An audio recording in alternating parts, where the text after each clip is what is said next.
Bonsoir chers abonnés, j'espère que vous allez bien. Aujourd'hui, je me présente auprès de vous pour vous présenter quelque chose, quelques tutoriels qui va nous aider durant tout ce que nous allons faire. En fait, aujourd'hui, dans ces nouveaux tutoriels, nous allons apprendre comment créer un point d'accès à l'aide de notre machine. Et ce point d'accès va nous aider à quoi? Lorsqu'on n'a pas de câbles internet, on n'a pas de flash disk, ce point d'accès va nous aider à partager des données. Nous pouvons être dans un réseau local, ce point d'accès nous sera utile. Merci beaucoup. Maintenant, pour créer notre point d'accès, nous allons nous rendre sur la barre de recherche. Nous allons taper CM2. Dans le CM2, vous êtes ici, invite des commandes. Vous faites clic droit. Dans clic droit, vous venez là où on écrit exécuter en tant qu'administrateur. Vous faites entrer.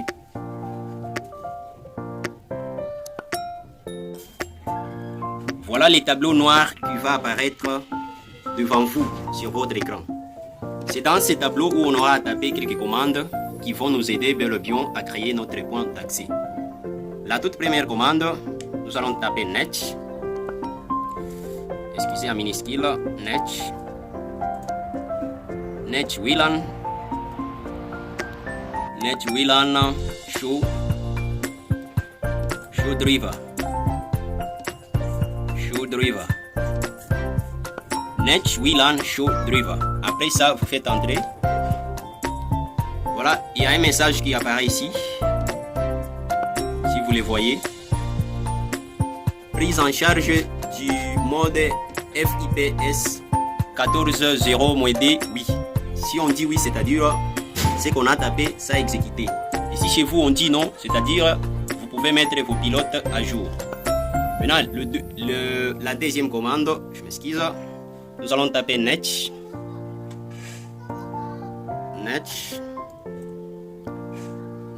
WLAN, espace 7, espace hosted,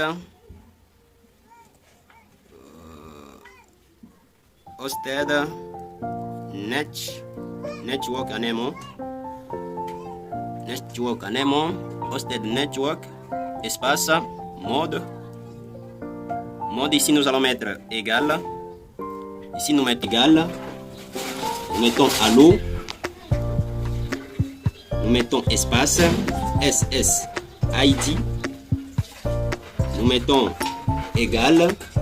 C'est ici où nous allons mettre les noms de notre point d'accès. Je vais nommer mon point d'accès, par exemple, Moitiro. Une chose, le point d'accès doit être entre guillemets. Donc, je dois d'abord ouvrir les guillemets. Et puis, je mets Moitiro. Je ferme encore le guillemet. Je mets espace. Je vais mettre qui comme clé. Je vais mettre égal. Ici, je dois mettre le mot de passe de mon point d'accès. Quand vous vous connectez à un point d'accès, on vous demande un mot de passe. C'est ici où on met le mot de passe. Je vais mettre 1, 2, 3, 4, 5, 6, 7, 8, 9 par exemple. Et je vais faire entrer. Voici les messages qui apparaissent ici. Les trois messages. Le mode réseau hébergé a été autorisé. Le SSID du réseau hébergé a bien été modifié. La phrase secrète de la clé utilisateur du réseau hébergé a bien été modifiée. Maintenant, ici, j'ai terminé à créer mon point d'accès. Pour permettre à mon point d'accès de fonctionner, soit pour le démarrer, je dois mettre net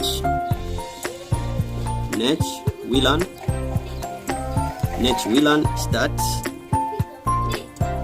hosted. Net WLAN start hosted. Je clique sur entrée.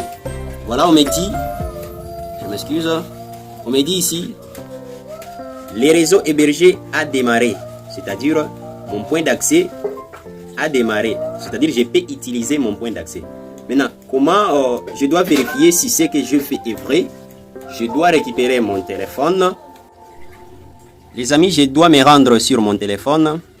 Je vais ouvrir le Wi-Fi de mon téléphone. Attends. on me montre déjà les noms de mes points d'accès que j'ai créés. Et là, moi, Tiro, je vais y entrer là-dedans. Ici, on me demande le mot de passe. Ici, je dois mettre le mot de passe que j'ai configuré mon point d'accès pour que mon point d'accès puisse fonctionner. Je vais mettre 1, 2, 3, 4, 5, 6, 7, 8, 9. Et puis, c'est connecté. Vous attendez un peu. Voilà. Mon point d'accès, si vous voyez très bien, est affiché là. Il est affiché, mais on me dit qu'il n'y a aucun accès à l'Internet parce que je n'ai pas besoin d'accès Internet. Je suis dans un réseau local. Et un réseau local ne demande pas l'accès à l'Internet. Merci, chers amis. À travers ces points d'accès, je peux connecter mes deux ordinateurs et partager les fichiers comme je vais. Merci, chers abonnés, de pouvoir suivre cette vidéo du début à la fin. Si vous n'êtes pas abonné sur ma page YouTube, je vous demanderai de s'abonner, d'aimer, de partager, de commenter. Aussi, si vous avez une question, n'oubliez pas de la poser sur un petit commentaire et vous aurez la réponse à votre question. Je vous remercie.